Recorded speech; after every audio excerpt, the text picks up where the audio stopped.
അസ്സലാമു അലൈക്കും വറഹ്മത്തുള്ളാഹി വബറകാതുഹു. ബിസ്മില്ലാഹ് വൽഹംദുലില്ലാഹ് വസ്സലാത്തു വസ്സലാമു അലാ റസൂലില്ലാഹ്. പ്രിയപ്പെട്ടവരെ, സൂറത്തുൽ ഫാത്തിഹയുടെ ഒന്നാമത്തെ ആയത്ത് ഏതാണെന്ന് ചോദിച്ചാൽ നമ്മുടെ മനസ്സിൽ ഓടിയെത്തുക അൽഹംദുലില്ലാഹി റബ്ബിൽ ആലമീൻ എന്ന ആയത്താണ്. എങ്കിൽ ഈ വിശുദ്ധ ഖുർആൻ ഒന്ന് എടുത്തു നോക്കൂ.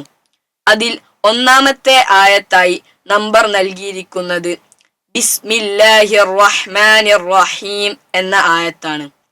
ഇതിൽ നിന്ന് നാം എന്താണ് മനസ്സിലാക്കേണ്ടത്? അതെ, പണ്ഡിതന്മാരുടെ ഇടയിൽ സൂറത്തുൽ ഫാത്തിഹ 7 ആയത്തുകളാണ് എന്നതിൽ ഏകാഭിപ്രായമുണ്ട്.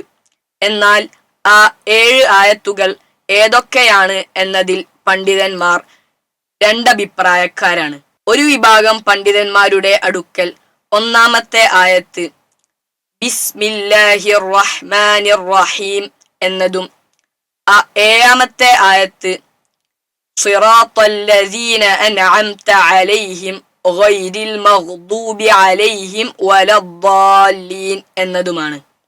മറ്റൊരു വിഭാഗം പണ്ഡിതന്മാരുടെ അടുക്കൽ ഒന്നാമത്തെ ആയത്ത് അൽഹംദുലില്ലാഹി റബ്ബിൽ ആലമീൻ എന്നതും 6ാമത്തെ ആയത്ത് സിറാത്തല്ലദീന അൻഅംത അലൈഹിം എന്നതും 7ാമത്തെ ആയത്ത് ഗൈരിൽ മഗ്ദൂബി അലൈഹിം വലദ്ദാല്ലീൻ എന്നതുമാണ്.